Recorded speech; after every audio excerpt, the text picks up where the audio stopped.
Indiana Disability History Project, Indiana Institute on Disability and Community, Indiana University.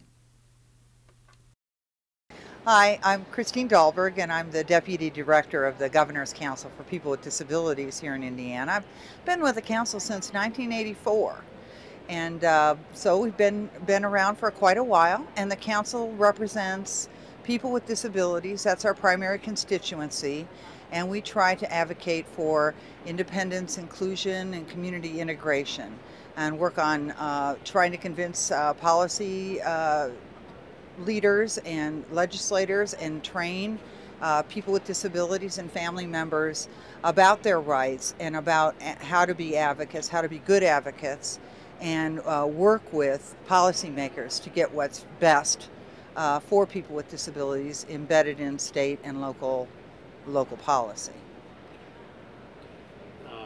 What was the legislative history of the Governor's Planning Council? Does it go back beyond 1984?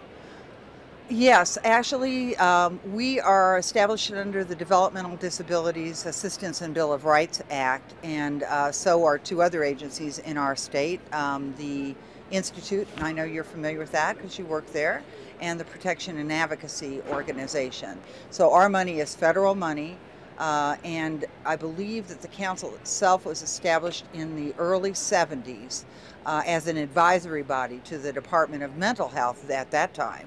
And since with continuing reauthorizations of the DD Act, it's gotten a stronger and stronger presence, and now we are an independent state agency, and we're broadly representative of people with disabilities, not just developmental disabilities, because as we found over the years, advocating for disability issues is a broad topic. And when you advocate, you don't advocate for people with a particular type of disability. Your advocacy affects everybody with a disability. And so that's why we have gotten that broadened definition and including some responsibilities in our state legislation, as well as in past governor's orders for the ADA and spreading the word about that and getting good implementation done. As far as recommendations of policies and issues that need to be looked at in regard to the ADA. So that's kind of how we got the ADA focus, or one of our focuses. What drew you into the disability field and this particular position that you're in? Well, my boss, Sue Ellen Jackson Bonner, who's been the executive director of the council for many, many years, longer than I've been with the council. And she and I used to be daycare advocates together back in the day. And we advocated for child care, especially daycare, child care, and early childhood regulations at the state level as advocates for children. And wasn't children with disabilities, but as a daycare center director, there were a lot of kids with disabilities that came to our center, and we're part of the regular mix of children. At the time, I never really even thought about it, but when Sue Ellen had an opening and invited me to be on her staff, I quickly became very excited about the issues around disability, and I'm just really passionate about it. It's been so much fun, and there's so many things that are happening that are so exciting now and in the past when the ADA was being passed. It's just really been an exciting time of my life being involved with the council and people with disabilities and their families. I just love it.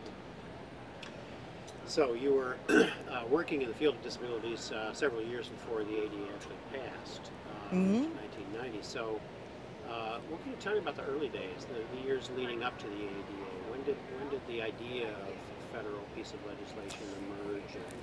Well, there was a book that came out. I think it's called Toward Independence, and that was a National Council on Disability had the first draft of the ADA There were findings about people with disabilities and what their status was in life and their independence, which was pretty nil. And in the back of the book, as an addendum, there was a first draft of the ADA, and that's where the very beginning of the ADA started, was with the National Council on Disability. And this is my recollection. If there's somebody that has a stronger recollection, I may need to be corrected on some of the details. But that's when we first got involved, when we got copies of that information, and then we were asked by our because we're Developmental Disabilities Council, and there's one in every state. The organization that represents all councils with disabilities was asked to find point people in all the states to help spread the word about the ADA and get people activated. And we were lucky enough to be chosen. For Sue, I was lucky enough that Sue Ellen agreed that I could spend most of my time at that point in working on the ADA issues, because that was a huge job back then, and we were one of the point people in Indiana. The council was to get out the word about the ADA as it was passing, the weakening amendments, what was going on at the national level, who to talk to, what to talk to them about, talking points. And I worked with P&A, Jay Steinhardt at the time, he's no longer here, and we developed, some materials that we would send out to people. It was really a very exciting time. So what year are we talking about? Late 80s. I'm not really sure exactly when, but it was about the same time that Justin Dart was touring the country and coming. And, as a council, we helped with that as far as finding a venue for him and getting it organized and getting people invited as he came out with Major from New York. Do you remember who I'm talking about? He was the chair of the committee that was hearing the ADA, and I cannot remember the gentleman's last name. Congressman, you mean? Yeah. Okay. And so Justin brought him, and then we had these crowds invited to talk about the ADA and their issues and discrimination, and it was a fun time to organize and get people out. It really got people excited about becoming involved in really changing government. It was neat. Now Let's move her mic up just a little bit Okay. when she uses her hand. Oh, okay. Sorry.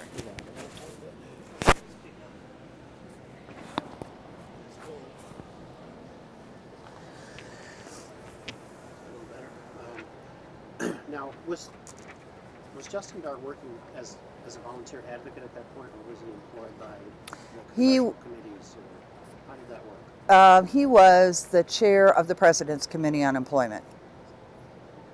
And so he was a volunteer advocate. He wasn't paid, but he was appointed by the president to be the chair of the President's Committee. And in that regard, he helped organize around the nation in regard to the ADA. And then later, he no longer was the chair, but he still worked with the congressmen and the senators and everyone else that was involved to help promote the ADA as an advocate. And tell me a little bit about his coming to Indiana. Who called you? What was your responsibility? Well, what kind of rallies were held? Okay. Well, I don't know if you remember Costa Miller, who was the executive director of INARF. Well, he was on the board of the President's Committee on Employment, and he was the chair of the council at the time. And so through that connection with Justin Dart, who was chair of the President's Committee, and Costa was on the board, we were the primary agency that organized the rallies when Justin Dart came into town under Costa's encouragement, since he was the chair. So that was kind of the main connection. So our job was to find a venue and get it all set up and make sure all the advocates were invited and that there was sufficient room for them, and then even to try and get media coverage of the rallies and the information that was being presented and given. So. Okay. Well, tell me what was the venue? How did you select a venue? How did you connect with the media? What media were involved? Were there people that didn't want to listen? That kind of stuff. Well, Go we ahead and go into detail. okay. Well, you know, this has been a while ago. We're talking over 20 years, really, because this was all done before the ADA actually passed. But we looked around to find, of course, an accessible venue and where Justin could be comfortable, and made sure that we had that we had interpreters, that we had braille, that we had materials that made the venue really accessible. And then we invited all of the major disability organizations to send folks, and it really turned out very well. I mean, there was a good crowd. He was very pleased with the people that came out to hear the committee talk, and they were pleased to hear from the folks in Indiana who had issues related to disability access and inclusion, and what we wanted, what we thought was important in regard to the ADA. So and I think he went to every state at least 3 times, and so it kind of fuzzes in my mind as to which time he came and at what point the ADA was in the process of each of those times. But because we were connected with Costa as a board member, and Justin as the chair of the board of the President's Committee on Employment of People with Disabilities, we were really heavily involved in everything that happened. So where were those rallies held? They were held in downtown Indianapolis, and I think we had one outside of the Indianapolis area. I just can't really remember. In hotels, and I think one was held at the ISDA building, where our current office is. It wasn't at that time, where they have a fairly large conference room, and it's centrally located on the bus line. So we had at least one that I can remember at that building. Was this people from all over Indiana that came? Yes. So you were connecting with disability organizations. Had anything like that ever happened in Indiana before? Not like that, no. Most of the time, if there's any kind of government agency that's looking for testimony, you have to go to Chicago. That's where it all. They do it regionally. They have a hearing in Chicago. Sometimes people don't even show up except the recorder to record the testimony. Nobody on the committee shows up. In the case of the ADA, because I think of Justin Dart's involvement, we actually had real committeemen come and listen, not just a secretary recording people's comments. So it was very powerful. Was he a charismatic figure himself? Absolutely. Can you talk a little bit about him? Yeah, Justin Dart was really something else. He was so humble, and so he gave away the credit for everything. He was known for his cowboy hat, and he uses a wheelchair, of course. And he was actually from a pretty wealthy family, and after his disability occurred, it kind of gave him a change of heart, as far as he's kind of a hard-drinking playboy type guy. And then when he acquired his disability, he really changed his life and got him into the advocacy scene that became the core of the rest of his life work. And so he had his trademark hat, and one of the things he used to do before he came to any state or any venue at all, he would say, okay, tell me the people who have been the disability advocates, who's been the ones that I should mention. And we say, oh, Justin, you don't have to mention me, you don't have to mention, no, I want to mention every single person that you can think of that's been important to this effort. And so every time he would talk, he would start out by thanking dozens of people that are from the local and statewide that had been involved in disability advocacy. And he did that. That was kind of a trademark of his. And even in the written documentation, I don't know if you've seen some of the covers and the addendums to some of the things that were published during the passage of the ADA. There's a book with President Bush signing the ADA, and in the back you can see state by state all of the advocates. Those are the ones that Justin, and plus more, that Justin used to go, used to thank at every venue that he went within a state. He would thank all those people, plus anybody else that somebody gave him a list of. And that was one thing that I thought was just so charming that he did that, and he didn't want any credit for himself. He wanted to give away the credit. Do you remember, there were 3 rallies, did you say? I believe there were 3, yeah. What kinds of numbers of people came? It's hard to really remember. One person you really need to talk to is Nancy Griffin, because she was also very heavily involved in all of this, and she may have a clear recollection of the numbers. But I remember one that had at least 150 to 200 people. I think one of them was a little smaller than that. I just can't really remember the size of those crowds. Do you think the activities surrounding those events helped build the disability community in Indiana? Absolutely, because we know once the rallies were over, we knew who came. I mean, we had a list of everybody who came. And then when the work began on trying to rally the disability community in Indiana in order to get the legislation actually passed, and making sure that no weakening amendments happened, which were happening. I mean, there were 1 million of them introduced. We had a list, which our speaker this morning was talking about. That's where you start. You start with your list in organizing. Then you know the people that are interested in the topic, and then you get the word out to them, and they in turn contact their congressmen and their senators. And that's what we did. That's what we used in order to get the information out. And that was way before the internet. We didn't have the internet back then. So there was no email. We could not send this stuff out on email, which is so convenient today. We had to use telephone calls, mailings, and usually there wasn't time for that. So we used fax machines to get the information out. We used to have these broadcast faxes that we'd put in, with 50 or 60 names, and then put another one out with 50 or 60 more names to get the information out on what the provisions of the ADA were, and what the best thoughts of the national folks were on what were weakening and what were to be supported. And people were really encouraged to then respond and write and talk to their own legislators about what they felt were the good issues, or the points that they felt that they wanted to support or not. Were there any other national figures that came to Indiana at that time?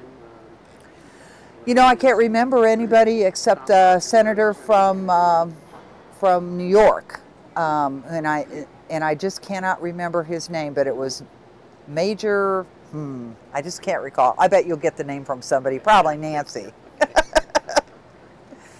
Now, where were you when the AD was actually signed? What was your I was at home. that day? I was at home wishing that I was on the lawn of the White House. I just remember being so excited that finally we had the law and finally it passed. The chair of our council at the time that law passed was Greg Farabach, who's a lawyer here in town, and he did actually go to the signing ceremony. He was there during that period for the signing ceremony, and actually witnessed that. I did get a red line copy of the ADA though, which is some kind of limited edition copy of the ADA that the National Association on Developmental Disabilities sent me for our work on passing the ADA. So that was kind of neat, and I got an invitation. I just didn't get to go. I wish I could have gone. That would have been wonderful. Now, once the legislation was passed, then the real work started. What was required at that point? Okay, well, then, after everybody knows, once you pass legislation, that's the first step, but it's not, unfortunately, that's only the very first step. Regulations are very critical. Because of the groundswell of support for the ADA, and because we had people in positions in federal government that really believed in the ADA, including President Bush at the time, the regulations were put on a fast track. Really a fast track, considering how long it takes some regulations. Could be years after the passage of a law before regulations even are proposed. And this was on a fast track, so we spent the next couple years working on regulations for each title of the ADA, and figuring out what the steps should be, and when should buses be accessible, and what should be the progression, at what point will all buses be accessible, and at what point will all employers have accommodations in place and policies in place. And so that was all part of getting the ADA regulations in place. And that again was again the subject of a lot of grassroots advocacy efforts, again using the facts to get the information out on what the proposed regulations were and what the national organizations like DREDF, the Disability Rights Education Foundation, felt were good or bad about those regulations, so that people had some kind of a framework for kind of deciding for themselves whether they agreed or disagreed with the national organizations. And if you have a chance, I don't know if Liz Savage is going to be available after her speech tomorrow,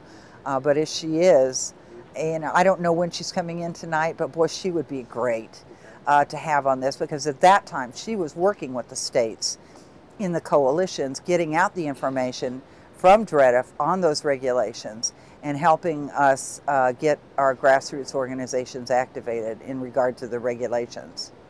So, regulations, are you talking about net regulations at the national level, or are you talking about state implementation at the local and state level? No, I'm talking about the regulations at the national level to implement the mobilizing ADA. People in Indiana to try to influence what was happening with Right. national regulations. Right, at the Department of Justice and the EEOC in regard to employment, and Department of Justice in regard to state and local government and public accommodations.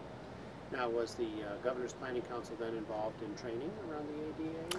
Yes, after the regulations passed, there was a big infusion of federal dollars to train people, mainly people with disabilities and other advocates, on their rights, their new rights under the ADA. And that too was pretty unprecedented, and I don't think that's ever happened in any other civil rights legislation. And I'm not sure what good, what good star was shining on the ADA, but they really put a lot of money into it. And the Disability Rights Education Foundation got a big grant to do training all around the nation on the ADA, and it was focused on people with disabilities and advocates that could then take that information and use it to train and educate others. So we were heavily involved in that training happening here in Indiana, and helped support that by providing some assistance to make sure consumers, people with disabilities, and could get there and could have the opportunity to participate in some of those trainings. So I was there myself at one of them, and Liz Savage was one of the presenters at another one, which I did not get to go to. And so I think there were maybe 2 or 3 week or 2-week-long sessions where people would come in from out of state and do really intensive training on the ADA and how to look at it and what it meant in regard to each of the acts of the ADA, analyzing a situation to see if it's even covered under the ADA and how it's covered. They had a really excellent curriculum that really helped you focus on how to analyze a particular situation and find out, is it or is it not covered by the ADA? Is it discriminatory? And then what are the next steps? What kind of people attended that training? It was mostly people with disabilities and the heads of or staff of advocacy organizations, the independent living centers, for example. A lot of them came and brought folks, and a lot of folks, the ARC community came, parents came to some extent, but the main focus was on making sure that people with disabilities themselves knew about their rights under the ADA. So the focus tended to be either on themselves or on organizations that were then going to take that information and use it to train people with disabilities. And after that happened, we had a contract with our local independent living center, and again, Nancy Griffin was the head of it at that time, to do statewide training on the ADA, which we held, I think they had that for 3 or 4 years. And their goal then was to take that information and get it out around the state to more and more people and educate them about the ADA. I know you have to leave, so I'll just ask one more question, which is, what work remains to be done, do you think, around the ADA? Well, we have a new generation of advocates. I mean, 1990 was a long time ago, and there are people that don't really understand the ADA very well. So I think there's a real need for additional education on the ADA. There's also, because we've had so many bad Supreme Court decisions, there's the ADA Restoration Act. Many people don't understand what that really is or what it does, and it's mainly focused on employment and broadening that definition so more people are included under the ADA, people that were always meant to be included. Just the Supreme Court, because of some bad decisions, had narrowed it down to the point where pretty much if you had a significant disability, they thought, well, you can't do the essential functions of the job, so you're not covered. And if you have any other kind of disability, then it isn't bad enough to be covered. So it wound up, if you looked at all the decisions taken as a whole, very few people were actually covered under the ADA regarding employment. And the Restoration Act then restored that so that it really is now broad like it was meant to be when the ADA was passed. And I think that's something that most people don't understand what that does, and it's something we really need to educate people about. So I'd really like to see a little more training and education.